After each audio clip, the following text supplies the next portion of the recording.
is going to be Zach Wilcox. Zach is an associate economist in Arup City Economies team. He specialises in evidence-based economic development strategies, but also he's a contributor or co-author of Arup's 10 ideas for local authorities to help rebuild economies after COVID-19. So with that, can I pass over to you, Zach? Thank you. Thanks, Roya. I'm going to quickly share my screen.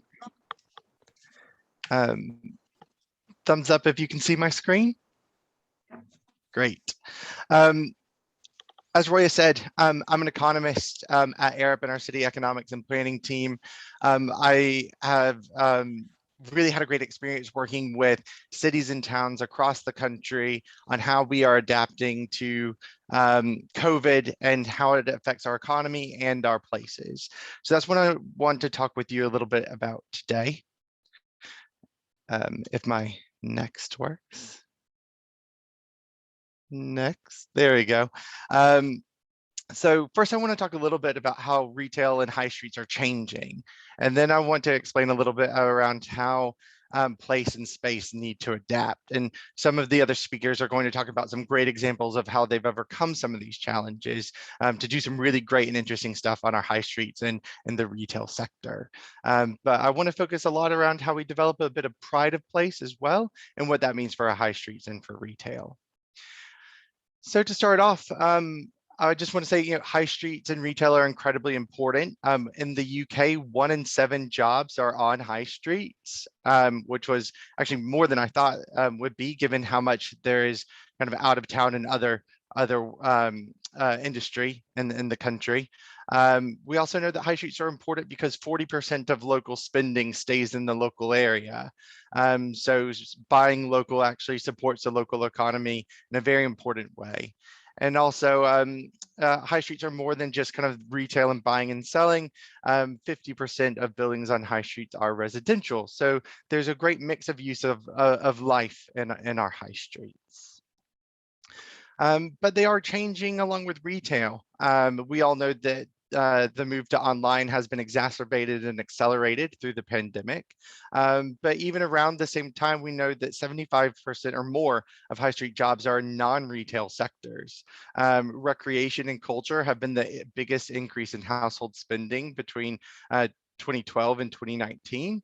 And as a result of the shift to office working from home, 47% of UK businesses are considering how their employees could work closer to home, and more than 20% are considering finding space closer to their employees' homes. So we're seeing a stronger footfall recovery in smaller towns and cities, those closer to residential locations, and those that depend on office workers. And international tourism, such as London, are seeing a slightly slower recovery. A bit of insight into how that's changed during the pandemic, which is not necessarily how things are going to change going forward. But during 2020, we saw a growth in barbers, beauty salons, fast food, nail bars, and food shops, a bit more of that experiential and local services, where we saw a decline in fashion and clothing, bookmakers, estate agents, and mobile phone shops on our high streets. And eventually what that gets us to is a bit of a change of mix of what I call transactional versus experiential on the high street. The transactional being I go to my high street to buy something, and the experiential being more around culture, entertainment, leisure, food and bev.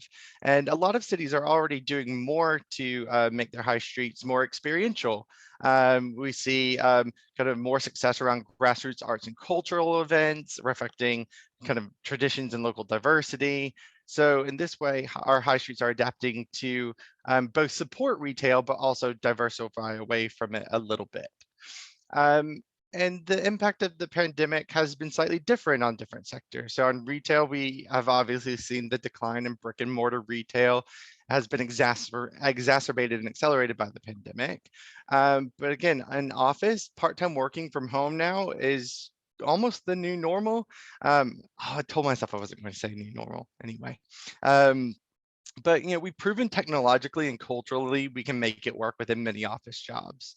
And then our neighborhoods alongside both of these, our lives have shifted closer to home. We are all kind of living closer and have been living closer to our homes for the past 18 months, which has allowed us to invest more in our communities. And what we're seeing is that there's a trend for more diversified uses and more resilient high streets. So where we originally think of high streets as being around retail, maybe some civic and some residential, there's much more around mixing in office and leisure, and then also health and entertainment. And the more you add to the high street, the more footfall you have throughout the day, throughout the week, and then throughout the year. Residents offer a really important backbone to supporting local retail and entertainment, arts, culture, and hospitality, so as well as office workers as they are located more and more closer to local high streets. There's some great benefits for more office workers on the high street. We know that it brings more jobs, and not just the jobs actually in the offices, but through their supply chain, such as marketing and finance. We've seen regeneration in smaller towns and cities, which is bringing new vibrancy and shifts economic activity closer to home. And we've seen increased local spending. So these new jobs and this regeneration is bringing more money into towns and cities in our high streets, which then has that multiplier effect I was just talking about. So I've spoken a lot about how we're changing because of the pandemic, but this is more, I want to shift a bit more to thinking about how our places and our local economies are shifting. And here I'm talking about in the frame of the 15-minute neighborhood. Some people call it 20-minute neighborhood, 20-minute cities. It's all roughly the same idea of we want to have better access to essential goods and services on our doorstep. It's about focusing on local accessibility and reclaiming public space. And sometimes that means deprioritizing driving, reducing driving, promoting active travel, replacing parking lots with events and activities, and essentially giving greater access for people to their high streets in sustainable ways, and focusing more on experience to make it a vibrant and pleasurable place to be. And that's good for retail as well as for these other diverse uses that we've been talking about. At Arup, we did a survey around this kind of 15-minute neighborhoods idea, and we asked residents in cities, and granted these are much larger cities than we would normally be talking about in the region, but we asked, how long does it take you to walk or cycle to essential amenities? As you see, London was around 23.5 minutes on average. But alongside that, London also had the largest number of people, almost 60%, who are considering leaving, and the highest number of people who have moved out temporarily during the pandemic. And almost half of Londoners complained that their amenities were too far away. So what does that mean about the converse? Making sure that we have a good, vibrant mix of retail, working, residents, leisure, education on our high streets. First off, attractive public realm and more walking and cycling is good for the local economy. People who walk to their high streets tend to spend 40% more than car drivers, and people who walk and cycle make more trips to their local high street per month. So more footfall, more spending, all of that is good because this can, walking and cycling and public realm improvements can boost retail sales by up to 30%. None of this is about reducing or ignoring retail, but in the new age of retail, making sure that it can be as successful as possible by investing properly in our places and in our communities. There's also more benefits for making sure that people can get work on or near their local high street. So people who walk to work report greater job satisfaction and well-being, and people who exercise either on their commute to work or have more time by working from home to exercise have 27% fewer sick days than their colleagues who don't. There's also some great benefits around more local working, such as increasing diversity. We know women are less likely to want to return to work to office full-time than men, as well as older employees are less likely to want to return to work more than their younger counterparts. So at the end of the day, if we're focused on supporting vibrant high streets, creating pride of place, supporting retail in the right way, as it's evolving and changing in our local economies. There are kind of 4 key recommendations that I would personally make. One is focusing on walkability and cycling, making sure that people can get to our high streets in active travel ways, because that frees up the streets to do more and interesting things. And that includes things like rewilding, adding more green to our high streets, making it feel like a warmer, nicer, greener place to be. Creating space for play. We did some really interesting work on child-friendly cities and towns, and creating space where children can be is important for families, as well as a sense of vibrancy on the street, as well as creating multifunctional space. Sometimes it needs to be parking, sometimes it needs to be alfresco dining, and being able to respond to that throughout the day, the week, and the year based on seasons and time of day can be really important for making vibrant high streets and thus more successful retail as we go forward. I'm really looking forward to hearing what my co-speakers are going to say around some of their strategies around supporting retail. Thank you. Zach, thank you very much for that. Really fascinating, really interesting, and picked up particularly on the nearly just under 50% of businesses are looking to get their employers working either at home or nearer to home, which feeds into all of those recommendations, and feeds nicely. I've picked up on diversified uses of the high street, which feeds very nicely into our next speaker, and I'd like to introduce you to Tom Price. Tom is Head of Sites and Landlord Relationships for Sook, and Sook is all about actually creating spaces in the high street location that allows businesses to have access and to be adaptable and access to local communities, and making it flexible and affordable. Prior to that, Tom was also procurement manager for Westfield. So Tom, I will pass it over to you. Thank you very much, and thank you, Zach, as well, for teeing me up. Here you go, just one moment. Great, I'm hoping you can all see this. Please shout if you can't. So Sook, yes, we are a flexible tool for delivering sustainable revenue in retail assets. And effectively what we do is we fit out a space, which we install. It's flexible, so it can fit any space. It's reusable, so we can move it between different spaces. And it provides a turnkey solution for our occupiers. So as you can see, we're putting on some shelving units here. We've also got mid-floor units, desks, chairs, and you can lay it out however you wish to display the product or service that you're providing. And then what we do in partnership with this physical space is provide an online platform that allows people to access it and book it without necessarily having to go through the traditional barriers and kind of everything that's associated with taking physical retail space. So as I mentioned, it's a digital solution. So we have an online drag and drop system partnered with Canva, where you can drag and drop content such as pictures, video links that will then display as the video within the space, your branding logo, any prompts or cues that you want to have within the space. You then look through our availability on our calendar, get in touch with our team, select the hours that you want to book it for.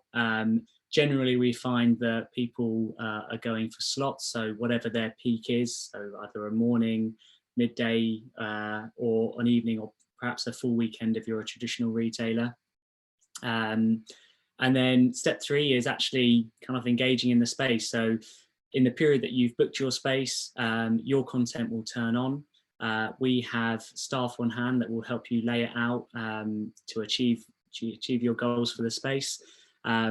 And then it's about kind of your space, your way. So you occupy it for the time that you've booked it, carry out whatever it is that you wish to carry out within there.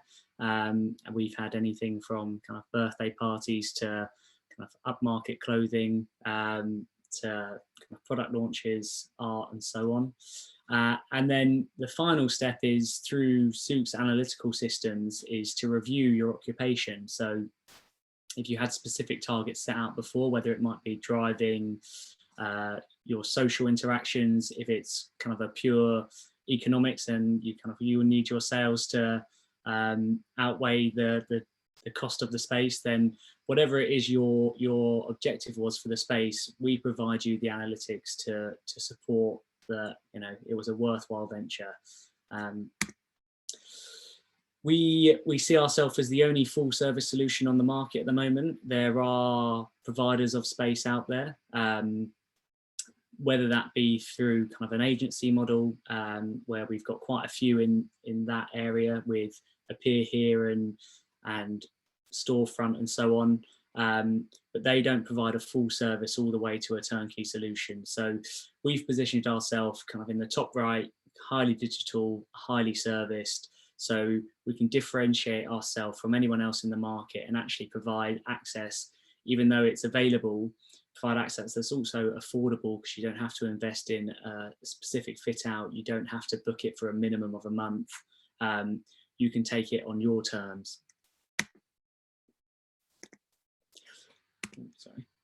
And the whole idea of that is for us to enable the maximum utility of a space. So as I mentioned before, people tend to book it in blocks, and this ties in a bit to what Zach was talking about, the transactional and experiential, and how those two will work together on a high street, because ultimately people need to rely on their high street to deliver goods and services that you need in that space, whether that be kind of your high street bank, a supermarket, wellness, so a gym, but also you do want to go to your local high street and have that sense of discovery, to go there and kind of excite you, rather than your kind of cookie cutter local shopping centres or high streets where you kind of walk down and you've got H&M, Zara, and you've got that strange feeling of deja vu, thinking I'm sure I walked down this high street the other week, but it could have been a high street anywhere in the UK. So by giving space on a flexible basis, it allows access to all these people, communities, who wouldn't necessarily have been able to access it within the traditional retail model. I mentioned some of the occupiers we've had before, and this is actually our Cambridge unit here, and you can see some of the ways people have been using it. So all the way from an auction to studios to hobbies. I think we had a 14-year-old's birthday party in there where they had a dance party, and then that goes up all the way to Radley, who have just booked our Edinburgh space for 3 months up till Christmas, and we've got Uber in partnership with Enterprise Nation taking our Oxford Street site, and then also MasterCard our new site in Gateshead in the Metro Centre. And what we're wrapping this up in is what we call our co-retail model. So co standing for many things for us, but kind of companion, community, but as I say, allowing access to all these groups who had never previously been able to get into high street space, alongside some of these other players who provide kind of big hitters who are going to take the peak hours and underwrite the whole financial viability of the model. So coming onto that, we have a dynamic pricing system, as well as being flexible in how you occupy the space. So we're very conscious that kind of retail is more valuable at certain times of the day than others. And that's how we've worked our model. We were going to call it the Robin Hood approach, but generally we call it dynamic pricing. And that means that we can charge a high prime rate for kind of, we typically have 15 to 20 hours of the week that are at this prime hourly rate. And that's more likely kind of your Friday, your Saturday and your Sunday, where we target large businesses and organizations who can afford that, and actually kind of in comparison to taking it for a whole week is very cost effective for them. So they don't need 7 days of staff. They don't necessarily need to do their own fit out. they can staff it for just the 3 days of the week that they need it, where they make 80% of their sales, and the rest of the week they can focus on creating content and engaging with people to drive them to the space during that time. Beyond that, we have a mid-peak and then an off-peak, and this is where it allows us to provide that community access. So no one really needs to be in a space on a Monday morning who's retailing clothes, but actually that's a really peak time for, I don't know, a coffee morning, or perhaps a wellness class to go on. So we actively seek out local community members who provide these services and try and then partner them with other businesses who are complementary, so that we gather this community of people who are going to occupy the space on a regular cadence, and as I said, provide that transactional service that people need on their high street, as well as then on the weekend and those peak hours with people who have got quite a bit more budget to deliver that experiential side of the high street. And then how we engage with landlords. We are very flexible, as with everything else. The subscription model is kind of our main focus of how we engage with landlords and other stakeholders within the sector. And what I would say our bread and butter is our subscription model. And this involves as I said at the beginning, the landlord purchasing the fit out from us. And we then operate it on their behalf and take a fairly small chunk of the revenue generated, and it's always on a revenue split, so that we're bought into the success as much as anyone else is, and the idea that kind of they take the majority, but they do take the majority of the risk, and ultimately landlords are just as much our client and customers as the occupiers who take the space.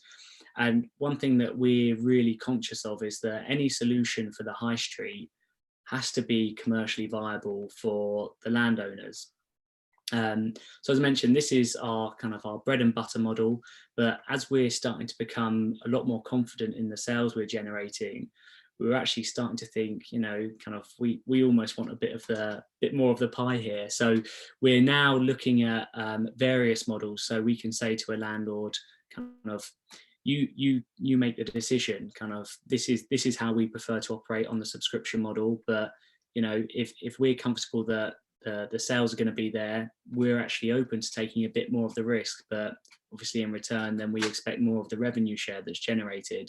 Of course, a lot of the landlords like this, it's easier to get through their approval methods and so on.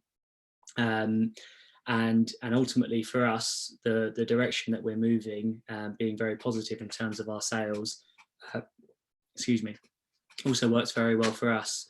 Then moving to the other end of the spectrum, we're starting to engage with a few companies overseas, in particular South Africa and Canada, and they are very interested in it, but we're very conscious that we pride ourselves on our service, and we may not necessarily be able to deliver the same service quite yet as we do here. And actually what we can deliver for them is deliver the fit out and deliver the 4 steps that I spoke through in the first slide. So the online platform, booking system, content creation tools and analytics. But we actually don't operate the space ourselves. They would operate it, and then we would step back and almost licensee franchise model. That's also particularly interesting where a lot of landlords aren't necessarily focused on the commercial aspect. They are very much interested in placemaking and engaging and driving footfall. And if that is the case, and we then have to make certain sacrifices in the way that we generally let the space, then again, we can adapt our offering to be slightly less involved, allow the landlord to take more ownership of the space as we step back, and with the overall objective that whatever the landlord's requirements are, that we are able to meet them, and therefore in turn provide that space that is accessible to multiple occupiers. And that is Sook in a nutshell. I'm sure there'll be many questions, which I'm happy to answer at the end. Tom, thank you very much for that. Really fascinating. And I can say, having witnessed or had the pleasure of seeing both your two Oxford Street outlets, and I think one of them was when you're working with Enterprise Nation, and some of their entrepreneurs and the cues that you had outside and the attention. It really is something quite unique. From everything we've heard, it's very much about expanding the high street for the community, for entrepreneurs and for the local people. And that kind of leads very nicely next to our next speaker, Julie Holden. Julie is the Community Director for SaveTheHighStreet.org and also joinjoe.com. And the mission of Save the High Street, as the name implies, is to ensure success for High Street, not just for now, but also for the future.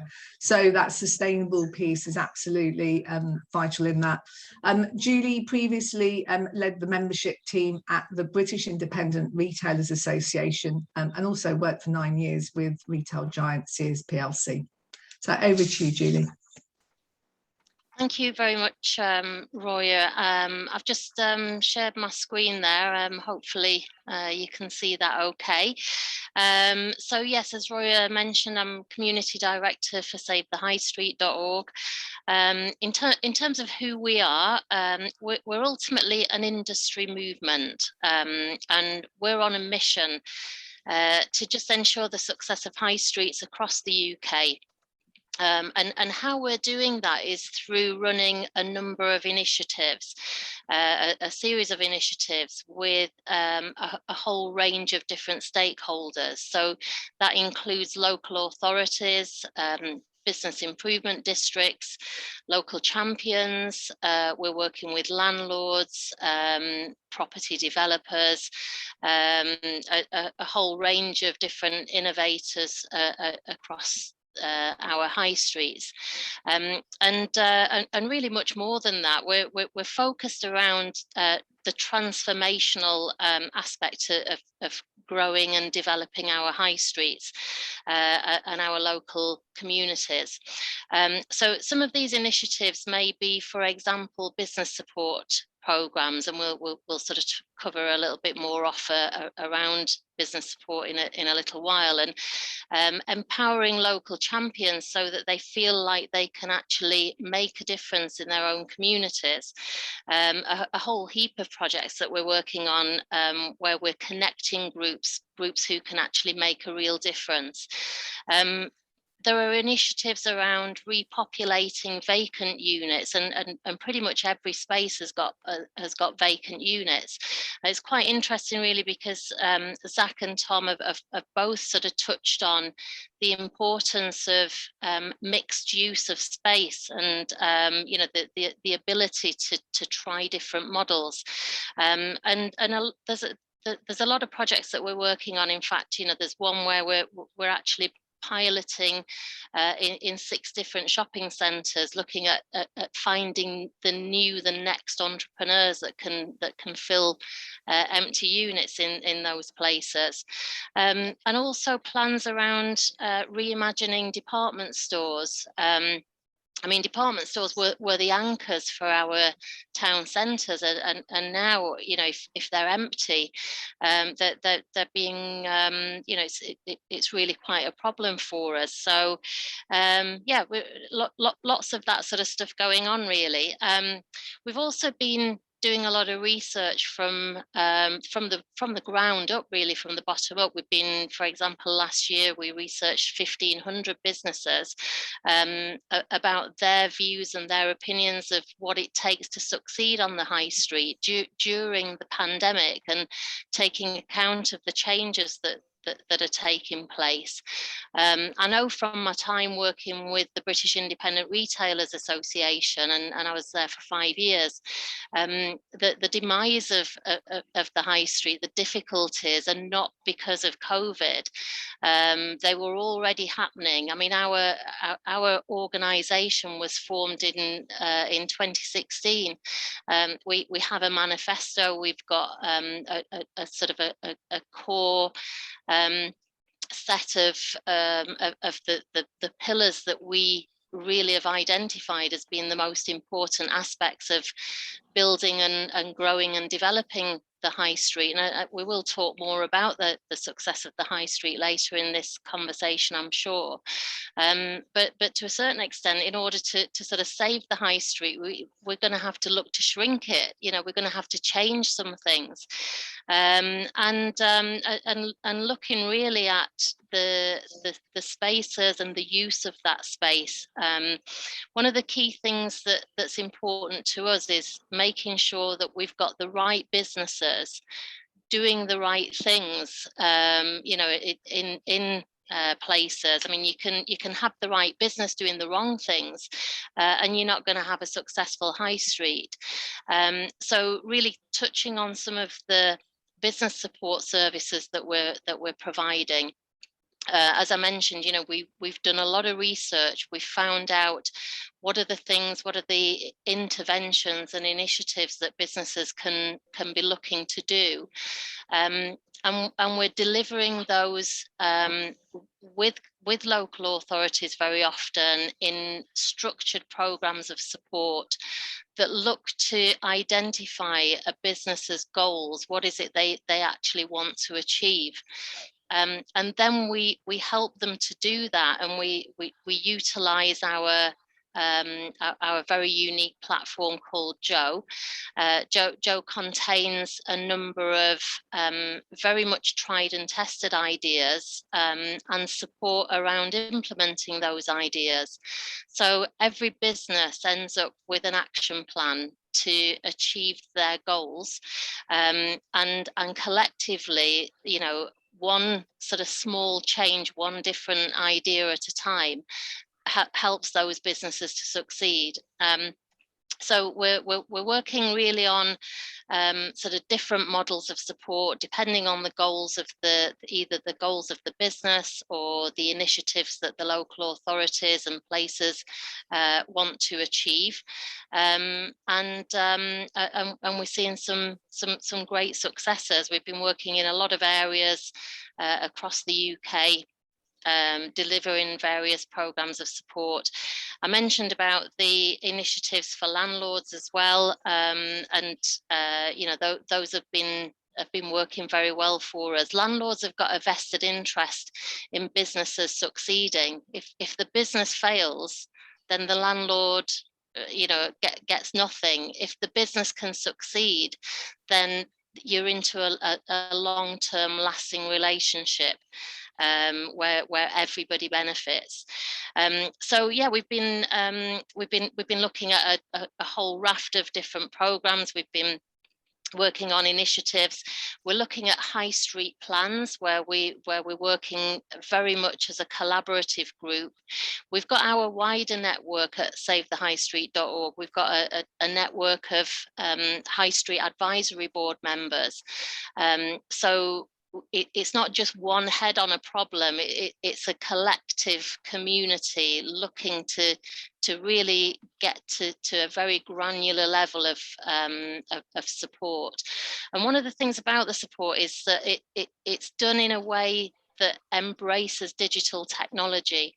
Again, I know from my experience of working with independent high street businesses over many years, you know, they don't embrace technology very easily. And so our model works in a way that sort of supports the technology with human intervention. Every business gets a dedicated mentor, a dedicated success manager who will help them to work through the ideas and the initiatives to help them understand what they need to do and really help them to implement those ideas and those plans.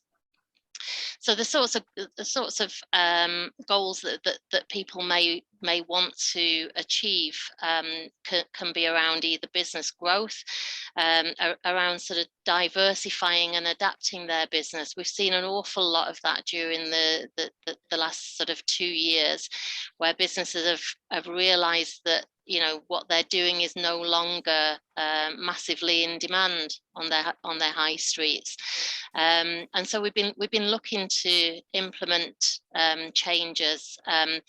today we did a live Instagram discussion with one of our businesses, a lady who ultimately she runs a cake shop, but it's way more than just a cake shop. She's started to run classes, workshops.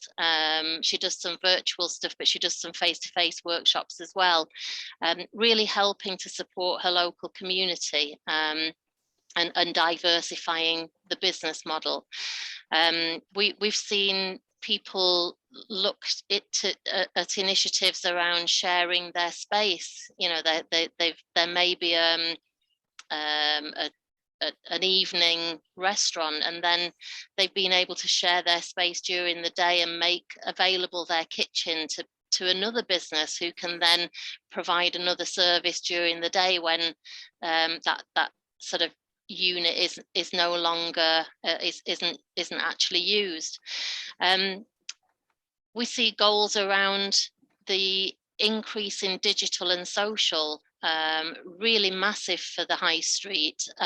Prior to the COVID crisis, a lot of independent businesses just they didn't engage with social media. They didn't see the point.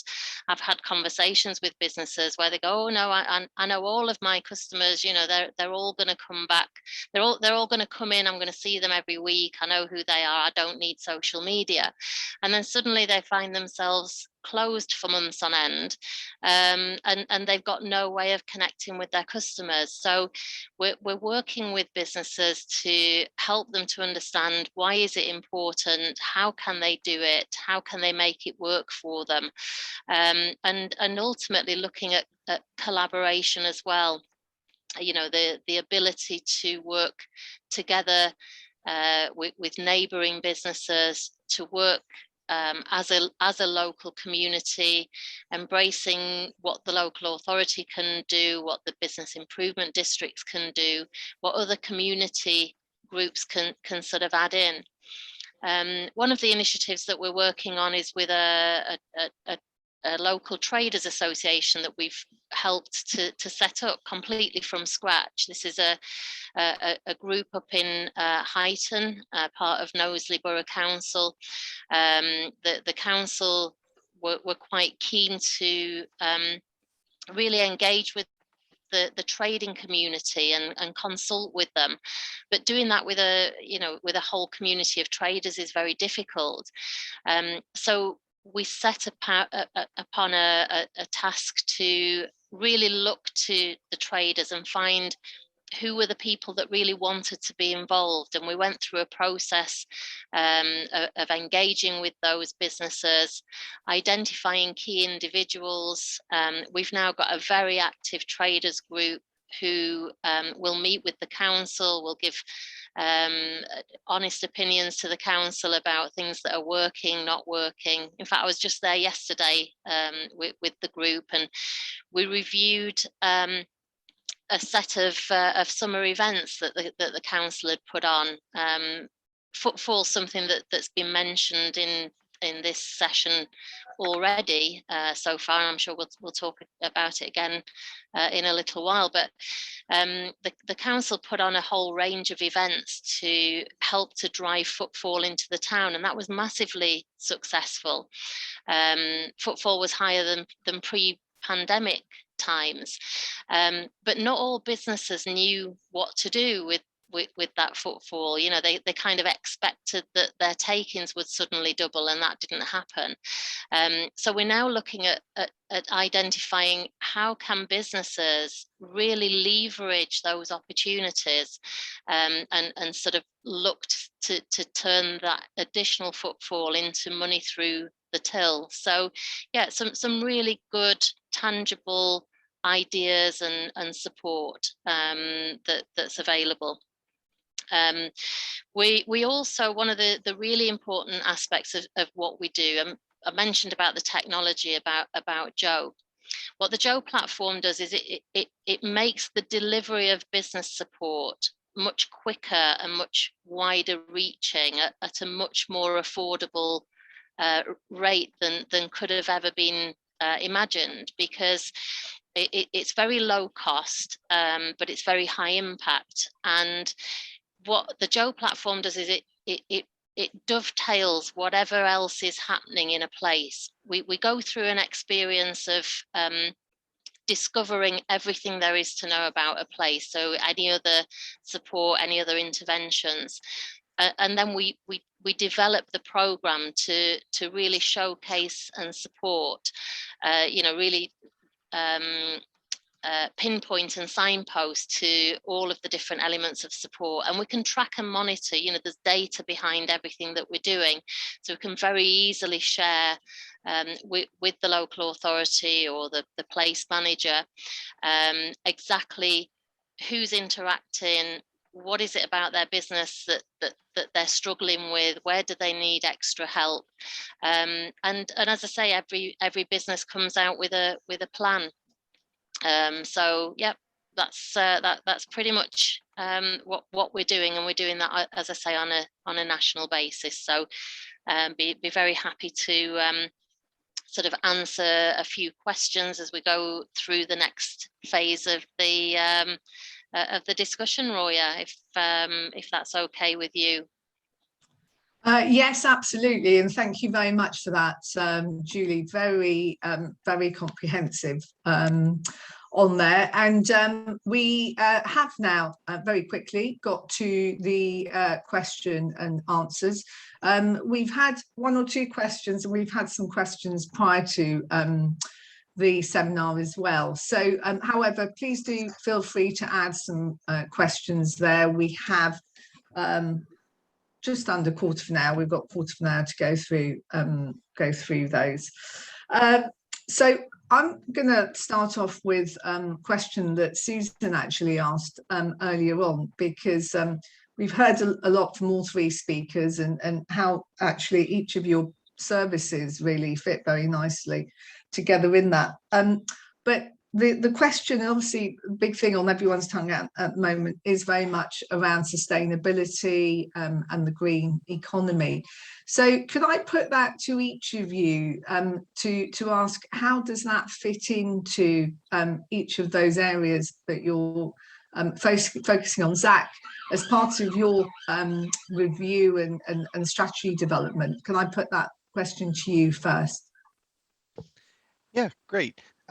So I think one of the key elements, especially around the 20-minute neighborhood and adaptation of our high streets, is essentially making sure that people can get to high streets through active travel means, public transport means, so that we are reducing cars and their environmental impact on transport, both for the quality of place, pride of place, and vibrancy on those high streets, as well as reducing the environmental impact, which we know can settle on high streets and reduce air quality.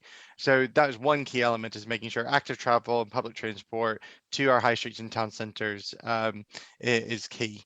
A second is around, and I'm sure some of the other speakers might be able to shed a bit more light on their specific experience, but around as we have more flexible spaces and adaptable spaces, or as we change uses on our high streets, being able to reuse a lot of the elements from between businesses as a part of a circular economy push, making sure that things are as modular as possible, being able to change out shelving units, floors even, and reuse and share amongst businesses becomes incredibly important for reducing waste, but also saving money. We have a really cool tool that we use in Arup that I'd be happy to share with others if they're interested, where it looks at different circular economy tools or interventions that can be made that are both demonstrate reduction in waste and carbon emissions, as well as cost savings for businesses and local authorities. And that's both in the public realm and in the private space of businesses. Those are two key areas that I think are really important. Thank you. Thank you very much. Tom, can I put the same question over to you? Yeah, of course. Zach's done a very good job of teeing me up again. A huge problem that we saw in terms of retail, and I think it's probably something that will come out fairly soon, with the amount of retail being ripped out at the moment and replaced for new bespoke fit outs that who knows how long they'll be in for, but the turnover of tenants is only set to increase. And that means all these bespoke fit outs and everything that are only specific for a single occupier are going to have to come out, and new fit outs will go back in. So what we focused on was developing what we call a kit of parts. As you saw the fit out going up in the slides I showed before, but effectively each of our units is a module, and can be taken out and can be reconfigured. Each element can be replaced on its own if it becomes faulty.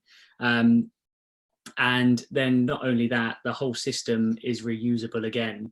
And not only that, it can be used by multiple occupiers. So I actually put a few numbers to this the other day, and kind of coming off some previous research about different types of fit out and the carbon that they use. We worked out that Sook is about 30% less CO2 on a like-for-like fit out than a traditional retail unit. And then if you assume that it can be used 3 times as opposed to kind of scrapped and a new fit out going in, it's then 300% less and over 30 tons of CO2 saved.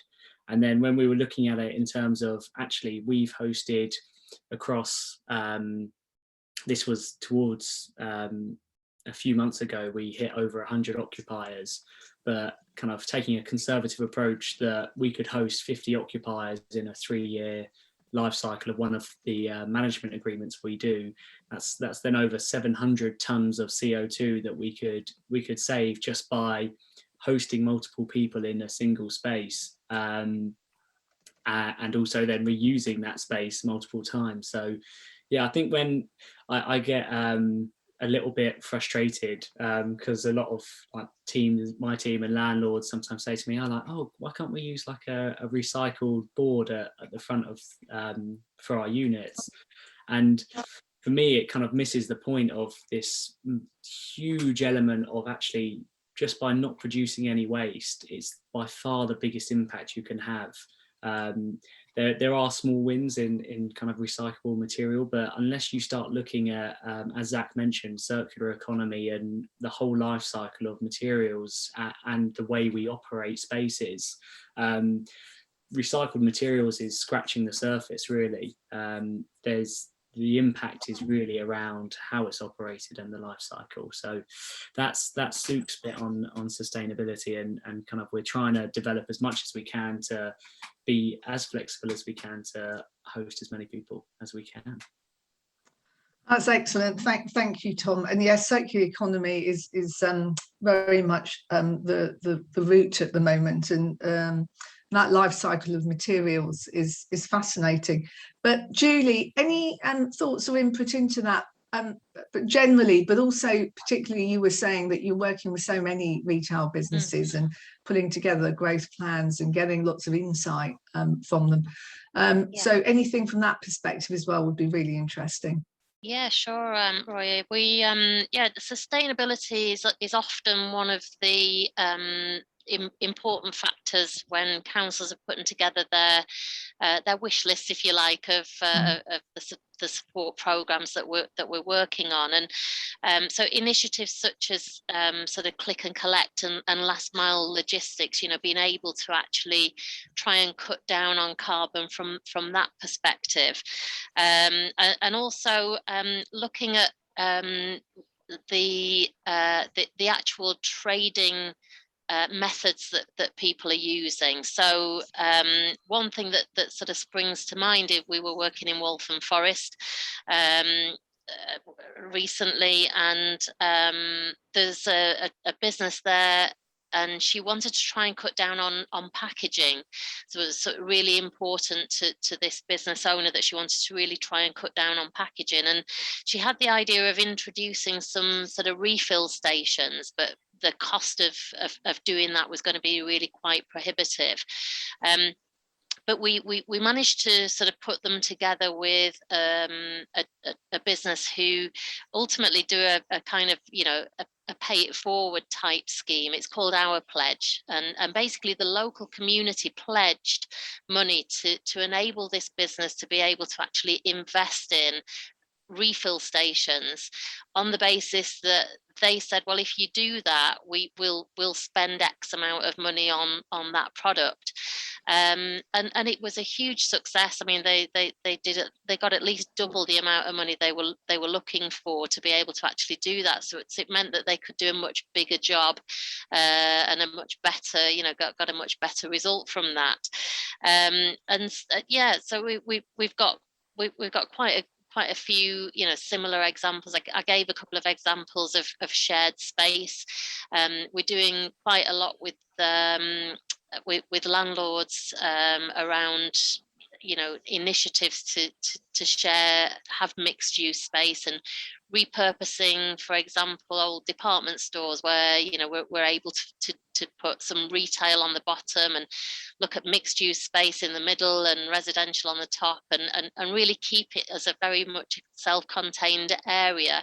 Immediately cuts down on travel and brings some vibrancy to a place too.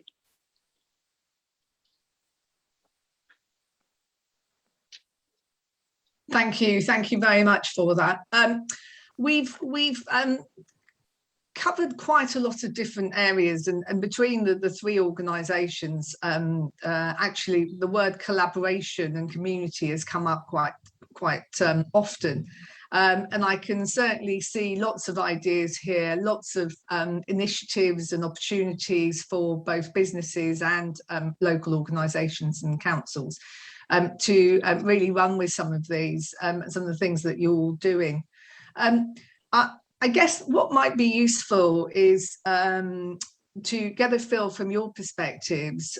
We've talked about kind of different goals and ideas and how this could all work.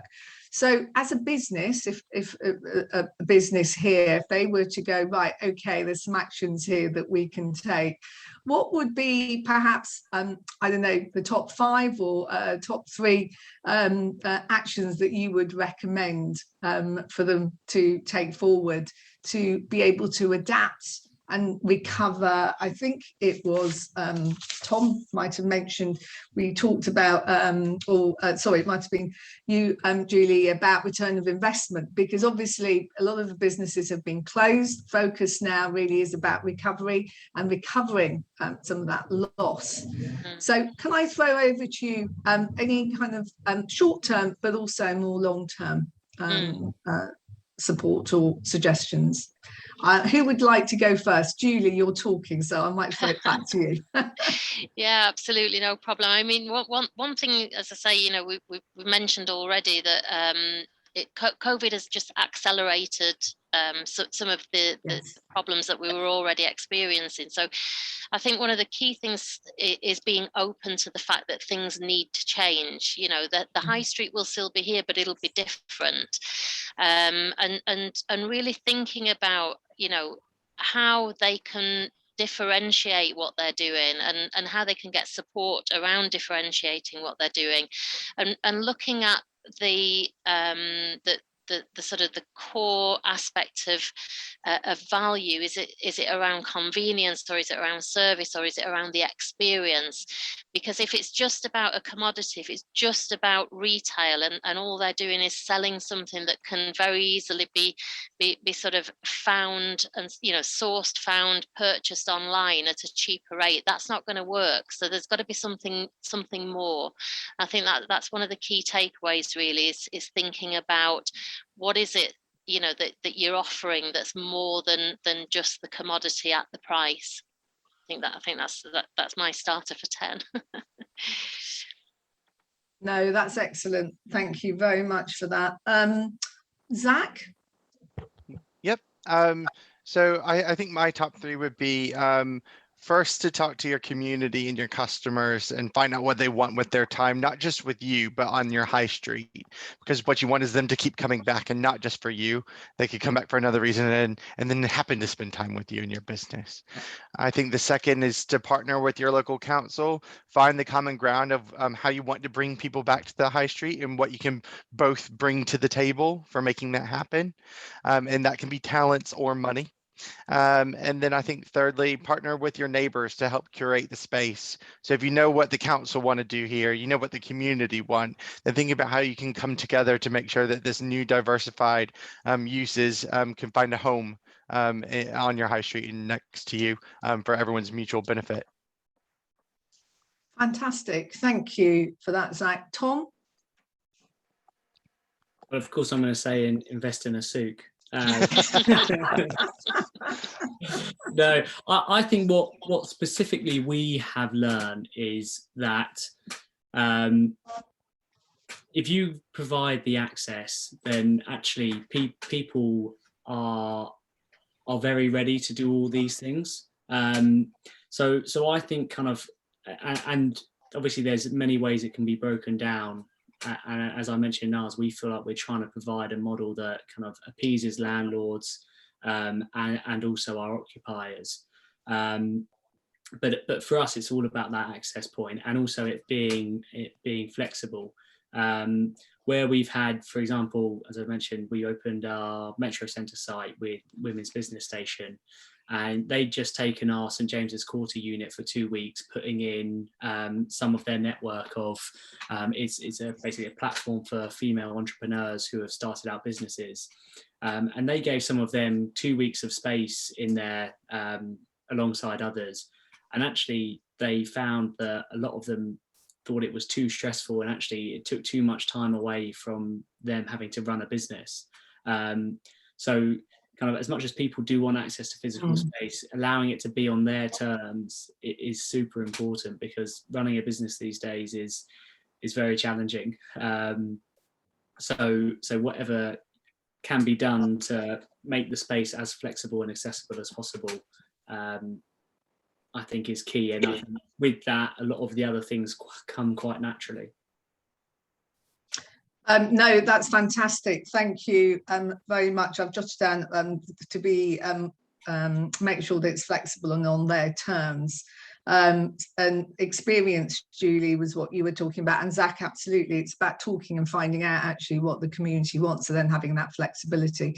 Thank you very much to all our speakers. I'm aware that we've literally just, I think, 1 minute over 5, so I'm going to wrap this up quickly. So big thank you to speakers, big thank you to our audience, and also of course our partners, the borough councils, for joining us this afternoon.